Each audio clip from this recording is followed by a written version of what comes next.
पर लेकिन उसके पहले मैं आप लोगों से यहाँ पर डिस्कशन स्टार्ट करूंगा इस न्यूज के साथ में, जो कि कल पूरे दिन जो है न्यूज़पेपर में छाई रही।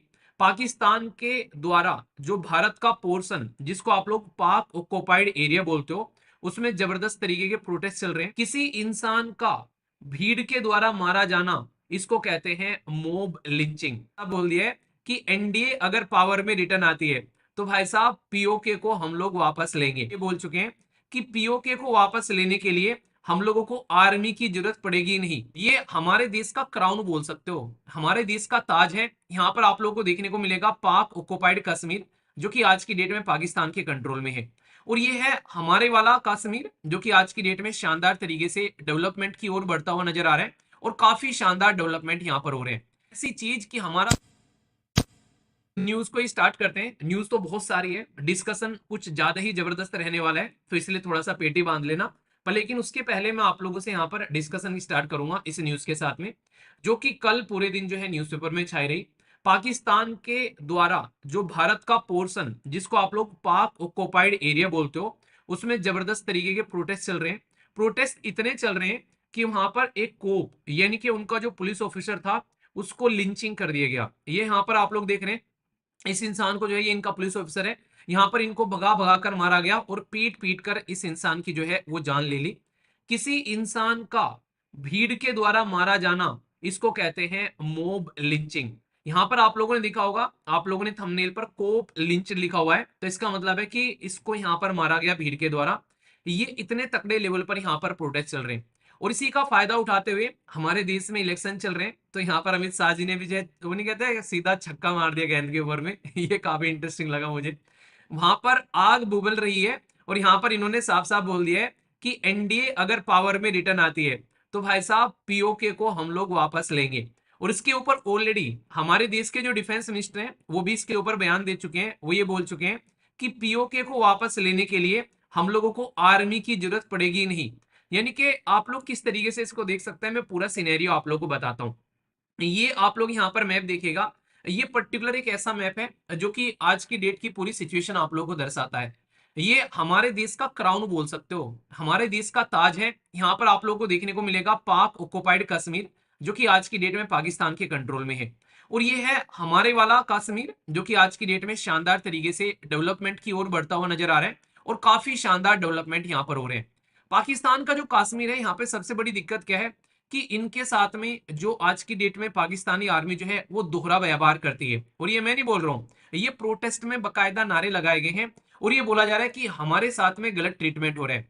पाकिस्तान की हालत इतनी खस्ता है कि पाकिस्तान के हाथ में आज की डेट में झोला है और उसके चलते आईएमएफ के सामने, अभी मैंने आप लोगों को बताया था किस तरीके से वो घुटने टेक रहे हैं, दुनिया के सामने कटोरा लेकर घूम रहे हैं।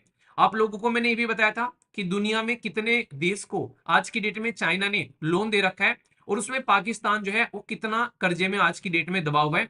तो ये सिचुएशन आप लोग को आज की डेट में देखने को मिलेगी। जब इस सिचुएशन को आप लोग समझोगे तो आप लोग ऐसे इसको समझ सकते हैं। आप लोगों ने ये चीज स्कूल में या फिर कॉलेज में भी फील की होगी।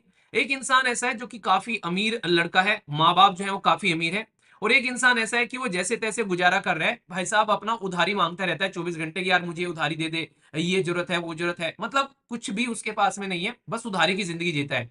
तो जो दोस्त, जो एक ऐसा इंसान है जिसके पास में अच्छे खासे पैसे हैं या फिर अपने आप कमा रहा है या फिर एक तरीके से माँ बाप से पैसे ले रहा है, तो उसके ज्यादा दोस्त आप लोगों को देखने को मिलेंगे, क्योंकि उनको लगता है कि यार इससे फायदा हो सकता है। और जो इंसान 24 घंटे ये भीख मांगता रहता है, 24 घंटे जो है दूसरों से, और यहाँ पर एक तरीके से ना, एक मतलब नेचर भी इस इंसान का अच्छा नहीं है, तो उसके पास में कोई नहीं जाने वाला है।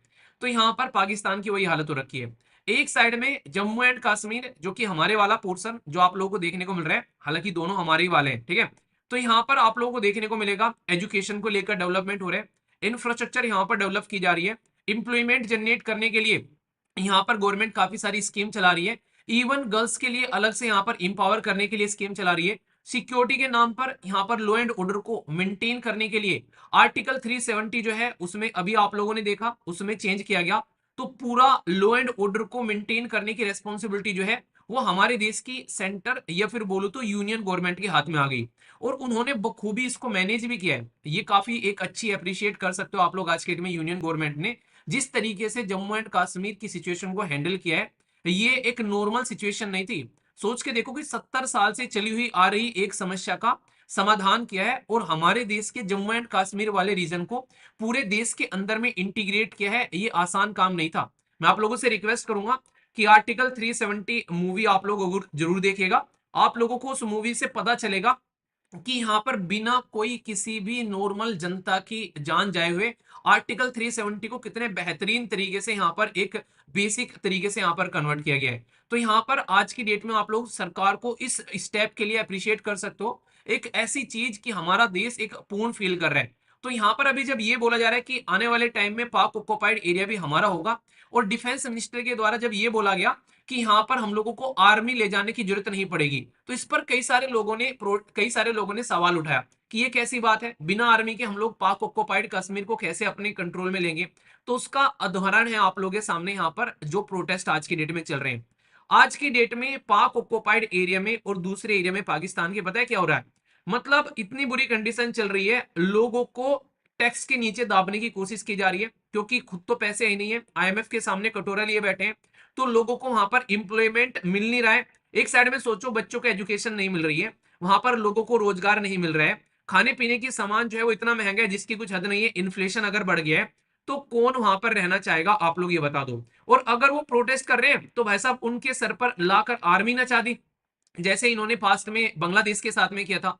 तो ये रियलिटी में पॉसिबल हो सकता है, क्योंकि खुद इनके अपोजिशन के लीडर इनकी पार्लियामेंट में आके ये बोल रहे हैं कि दोनों देश साथ में आजाद हुए थे 1947 में।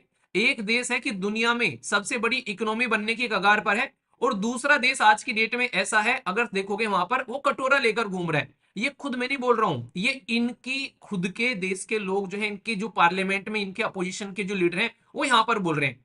तो यहां पर आने वाले टाइम में ये बात करें कि हमको आजाद रहना है, तो आजाद रहने का मतलब क्या है, यहां पर आप लोग समझ सकते हैं। ये आज की डेट में इंडिया के साथ में कहीं ना कहीं अपने आप को अलाइन करना चाहते हैं। हर एक इंसान चाहता है कि यार वो अपनी लाइफ को अच्छे से एंजॉय करे। तो ये प्रोटेस्ट पाकिस्तान की सरजमी पर आप लोग को इसी चीज की याद दिलाते हुए नजर आते हैं। और इतनी बुरी कंडीशन हो जाना कि पुलिस वाले को भगा भगा कर मार देना, और ये सारी सिचुएशन जो सामने निकल कर आ रही है, ये कहीं ना कहीं लोगों के अंदर जो गुस्सा है उसको यहां पर दर्शा रही है। अब इसमें हमारे लीडर क्या कर रहे हैं, ये अच्छा काम कर रहे हैं। कम से कम यहाँ पर अगर प्रोटेस्ट चल रहा है और ऐसे कमेंट निकल कर आ रहे हैं हमारे होम मिनिस्टर जी से और यहाँ पर हमारे डिफेंस मिनिस्टर जी से, तो उससे फायदा क्या हो रहा है? इन लोगों को जो कि यहाँ पर प्रोटेस्ट करें, इनको एक आशा की किरण मिल जा रही है कि कल को अगर जरूरत पड़ी तो इंडिया जो है वो हमारे साथ में आकर खड़ा हो जाएगा। तो इससे फायदा ये हो रहा है कि यहाँ पर वो अपना प्रोटेस्ट एक तरीके से जारी रखेंगे, और जो दिक्कत वो फेस कर रहे हैं उसके खिलाफ वो प्रोटेस्ट भी करेंगे। तो ये एक काफी अच्छा एक तरीके से बोल सकते हो कि एक स्टेप है। और सोच के देखो आने वाले टाइम में अगर पाक ऑक्युपाइड एरिया जो है वो इंडिया के साथ में अगर पार्ट बन जाएगा, तो इससे ज्यादा खुशी की बात क्या कोई भारत के लिए होगी? तो ये वास्तव में ही एक बहुत बड़ी बात होगी, ठीक है ना। तो ये एक अप्रिशिएट करने लायक चीज है, जो लोग प्रोटेस्ट कर रहे हैं उनकी भी बात है, आर्मी के सामने आकर प्रोटेस्ट कर रहे हैं, तो ये आप लोग यहाँ पर समझ सकते हैं। तो ये है पाक ऑक्युपाइड एरिया। दोनों इंडिया और पाकिस्तान को डिवाइड किया जाता है यहाँ पर बेसिकली पाक ऑक्युपाइड एरिया को, इसको लाइन ऑफ कंट्रोल बोलते हैं, कंफ्यूज मत होना। चाइना के कंट्रोल में जो एरिया है उसको एक्साई चीन बोलते हैं, और यहाँ पर जो इसको डिवाइड करने वाली लाइन है उसको हम लोग लाइन ऑफ एक्चुअल कंट्रोल बोलते हैं। यानी कि यहाँ पर ये एक्चुअल लाइन ऑफ कंट्रोल का नाम इसको दिया जाता है। पर लेकिन जो पाकिस्तान और इंडिया को ये पाक ऑक्युपाइड एरिया का जो एक डिवाइडेड पार्ट है, इसको यहाँ पर लाइन ऑफ कंट्रोल बोलते हैं। तो कंट्रोल एंड एक्चुअल कंट्रोल, तो इसमें एक्चुअल वर्ड यहाँ पर आ गया है, ये चीज याद रखिएगा। कारगिल जो आप लोगों ने वोट देखी थी, तो ये काफी इंपॉर्टेंट है, ये एग्जैक्ट लोकेशन है आप लोगों के सामने, इसको आप लोग यहाँ पर समझ सकते हैं, ठीक है। और जो हिस्ट्री भी अभी आप लोगों ने देखने को मिली थी, यहाँ पर अगर हिस्ट्री भी आप लोग यहाँ पर इसकी उठाकर देखेंगे, ब्रीफ हिस्ट्री अगर आप लोग देखेंगे, फर्स्ट टाइम यहाँ पर जब वॉर बिगन हुई थी पाक ऑक्युपाइड एरिया को, तो पहली बार जब आप लोगों ने सिचुएशन देखी थी, तो 1947 की सिचुएशन यहाँ पर निकल कर आती है। होता क्या है, अंग्रेजों ने भाई साहब जितनी बदतमीजी काट सकते थे उतनी बदतमीजी काटी। पहले तो 200 साल तक हमारे देश के ऊपर में रूल किया, पर जब यहाँ से छोड़कर जाने लगे तो कुछ ऐसा माहौल बनाकर जाना चाहते थे ताकि लोग आपस में ही लड़ते रहें और बर्बाद हो जाए। अगर दो भाई अलग हो रहे हैं और वो शांति में अलग होकर अपने अपने काम को अच्छे से लेकर चल रहे हैं, और आगे चल के वो इतने अमीर हो गए कि उस गांव के सबसे अमीर आदमी बन गए, तो इससे बेहतरीन कोई चीज नहीं है।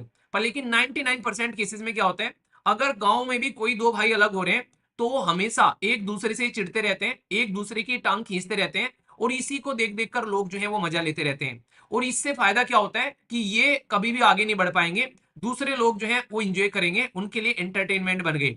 सेम काम यहां पर अंग्रेजों ने किया। जाते जाते इंडिया और पाकिस्तान का डिवीजन इस तरीके से करा के चले गए कि ये आपस में ही लड़ते रहे, क्योंकि उन्होंने 200 साल तक रूल किया था। रूल कर कर इतना तो इंसान को समझ में आ जाता है कि अगर ये अपने ऊपर फोकस कर कर अपनी इकोनॉमी पर, अपनी चीज पर फोकस देकर चलेंगे, तो आने वाले टाइम में दुनिया में हो सकता है कि जल्दी ही सबसे अमीर देश बने, क्योंकि जब अंग्रेज आए उस टाइम पर भी हम लोग को सोने की चिड़िया कहा जाता था। तो इससे आप लोग चीजों को यहाँ पर अंदाजा लगा सकते हैं। तो इसलिए यहाँ पर क्या हुआ, अंग्रेजों ने ये बोल दिया कि भाई साहब जो जाना चाहते हैं राजा रजवाड़ों के साथ में, वो तो राजा रजवाड़ों के साथ में चला जाए, जो जाना चाहते हैं इंडिया के साथ में, वो इंडिया के साथ में आना जाए, और जो चाहते हैं पाकिस्तान के साथ में जाना, वो पाकिस्तान के साथ में चले जाए। तो ये माहौल इन्होंने जानबूझकर बनाया। ये जो इंडिपेंडेंट छोड़ने वाली बात की थी ना, या तो यार इंडिया में जाओ या फिर पाकिस्तान में जाओ, ये क्या तरीका है कि कोई इंडिपेंडेंट रहना चाहता है तो इंडिपेंडेंट रह लो, तो ये तो लड़ाई लगवाने वाली बात है ना। तो जम्मू एंड कश्मीर के राजा थे हरि सिंह, उन्होंने बोला कि भाई साहब हम तो इंडिपेंडेंट रहना पसंद करेंगे यहाँ पर। अब भाई साहब अगर दो साइड में दो लोग ऐसे हैं जो कि कहीं ना कहीं एक तरीके से अभी आजाद हुए, तो वो तो कोशिश करेंगे कि यार किसी ना किसी पोर्शन को इंडिपेंडेंट ना छोड़ा जाए, तू पकड़ ले या तू पकड़ ले, तो वो वाली बात देखने को मिलेगी। तो यहाँ पर पाकिस्तान की आर्मी खासकर उस टाइम पर, आज की डेट में अगर आप लोग देखोगे थोड़ा सा झलक आप लोग को जो मानिक साजी के ऊपर जो मूवी आई थी उसमें भी ये चीज दिखाई गई है। उन्होंने भाई साहब यहाँ पर आकर घुसना स्टार्ट कर दिया। अब भाई साहब जम्मू कश्मीर के जो राजा थे वहां पर उस टाइम पर उनको लगा यार ऐसे कैसे काम चलेगा, उन्होंने डायरेक्ट इंडियन गवर्नमेंट से हेल्प मांगी। इंडियन गवर्नमेंट ने ये बोला कि इंस्ट्रूमेंट ऑफ एक्सेशन पर साइन करो, तो हम तुम्हारी हेल्प करेंगे क्योंकि तभी तुम हमारा पार्ट माने जाओगे। तो यहाँ पर उस टाइम पर उन्होंने इंस्ट्रूमेंट ऑफ एक्सेशन पर साइन किए। तो यहाँ पर उसी टाइम पर क्या हुआ, हमारे साइड में बेसिकली ये विलय हो गया जम्मू एंड कश्मीर, और तुरंत हम लोगों ने आर्मी भेजी और यहाँ पर काफी बड़े पोर्शन को जो है इनको खदेड़ कर भगाया। पर लेकिन सिचुएशन ऐसी थी यहाँ पर, क्योंकि दोनों देश नए नए आजाद हुए थे यहाँ पर, और उस टाइम पर प्राइम मिनिस्टर भी जो थे वो अनकंफर्टेबल थे इस चीज को लेकर कि अभी अभी आजाद हुए, अभी अभी अंग्रेज छोड़कर गए हैं, कि कल को चलकर यहाँ पर बदनामी ना हो जाए। ठीक है, तो इसके चलते उन्होंने सोचा कि यूएन का सहारा ले लेते हैं। तो यूएन का सहारा लेना उनका कोई गलत स्टेप नहीं था, पर लेकिन यहाँ पर यूएन के अंदर ही पॉलिटिक्स चल रही है यार। उनको लगा यहाँ पर बेसिकली यूएसए को और यहाँ पर यूके को कि यहाँ तक आ गए, अब खेलो इनके साथ में। वरना यूएन के अंदर में जाना कोई गलत बात नहीं कि भाई साहब हमारा इंस्ट्रूमेंट ऑफ एक्सेशन है, हमने उसको साइन कर रखा है, इंस्ट्रूमेंट ऑफ एक्सेशन ये हमारा पोर्शन हो गया ये जम्मू एंड कश्मीर, तो यूएन को जाकर बोल सकते हैं कि यार पाकिस्तान को वहां से हटा दे। पर लेकिन यहाँ पर यूएसए और यूके बैठे थे, वो यहाँ पर सबसे पावरफुल देश थे, और उन्होंने यहाँ पर इंडिया के साथ में गेम खेल दिया, वहां पर सीज फायर कर दिया। जितना हिस्सा पाकिस्तान के हाथ में पाकिस्तान का रह गया, जितना हमारे हाथ में हमारे हाथ में रह गया। तो ये चीज आप लोग बोल सकते हो। तो गलत जाना नहीं था यूएन के अंदर में, यूएन का जो रवैया था उसकी वजह से घटिया चीज वहां पर हो गई है। अगर यूएन एक तरीके से इंडिपेंडेंट ऑर्गन होता, आराम से काम करने वाला, सही तरीके से चीजों को देखने वाला ऑर्गन होता, तो ये स्टेप बड़ा सही था कि भाई साहब हमारा एरिया, हमारे एरिया में से उनको निकाल दो, तो उसमें कोई दिक्कत नहीं थी। पर लेकिन यहाँ पर ये चीज है, उसमें यहाँ पर ये माना जाता है कि नेहरू जी के द्वारा भी थोड़ी सी गलती की गई। वहां पर उस टाइम पर जो सबसे बड़ी बात थी, इन्होंने सरदार वल्लभ भाई पटेल जी की बातें नहीं मानी। ठीक है, ये माना जाता है हिस्ट्री के अंदर में। अगर थोड़ा सा ना, ये तो लिबरल लुक लेकर चलते थे नेहरू जी जो है, ठीक है, सरदार वल्लभ भाई पटेल जी वो थोड़े से टाइट लुक लेकर चलते थे कि नहीं निपटानी है चीजें, हमारा देश है, अपना पोर्शन है, अपने कंट्रोल में लेंगे। तो इसलिए उनको बिस्मार्क ऑफ इंडिया भी कहा जाता है सरदार वल्लभ भाई पटेल जी को। तो ये सिचुएशन आप लोग यहाँ पर समझ सकते हैं। पर लेकिन कई बार ये कहते हैं कि यार नेहरू जी ने ये कर दिया, उन्होंने वो कर दिया, गांधी जी को आप लोग कई बार उल्टी सीधी चीजें बोलने लगते हो।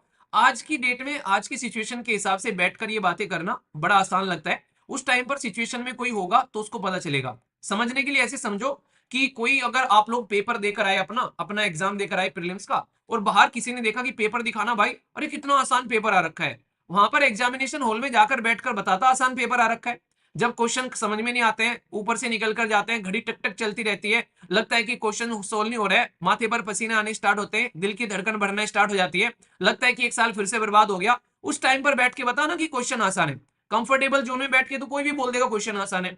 तो उस टाइम की सिचुएशन के हिसाब से कुछ गलतियां हुई हैं, माना जाता है उसमें। पर लेकिन उसको आप लोग जब भी कभी भी अगर कहीं पर भी लिखोगे, या फिर आप लोग आंसर राइटिंग करोगे, इंटरव्यू में जाओगे, तो इसको आप लोग एक ग्रेट लीडर की तरीके से आप लोगों को देखना है, क्योंकि उन सिचुएशन में इन्होंने देश को संभाला। वरना हमारे साथ में आजाद हुए देश जो है वो आज के दिन पता नहीं कहां पड़े हुए हैं, और हम लोग सुपर पावर बनने की ओर जा रहे हैं। तो ये उस टाइम पर देश के लोगों को संभाला गया हमारे देश के लीडर के द्वारा।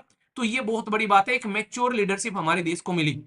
देखो चांद में भी दाग है वो समझ में आता है, पर लेकिन कितने अच्छे से संभाल के लेकर चले गए देश को, वो बहुत बड़ी बात थी। वो चीज आप लोगों को अप्रिशिएट करनी है। ठीक है, तो मैं आशा करता हूं यहां तक आप लोगों को समझ में आ गया होगा। और अभी फिलहाल क्या सिचुएशन होगी, जो भी इसके ऊपर जो भी अपडेट आएगी वो हम लोग आने वाले टाइम में कवर करेंगे अच्छे से। ठीक है, कोई भी डाउट आप लोगों को इसको लेकर यहाँ पर नहीं होना चाहिए। ओके, कोई भी डाउट हो तो बता दिया करो, उसको फिर दूर करेंगे। तो ये थी सारी की सारी बात। बाकी मैं तो सहानुभूति रखता हूँ यार पाक ऑक्युपाइड एरिया के साथ में। तो यहाँ पर कहीं ना कहीं लोगों की हेल्प होनी चाहिए, क्योंकि उनको जबरदस्ती दबाया जा रहा है वहां पर। ओके, तो ये था पूरा का पूरा आर्टिकल।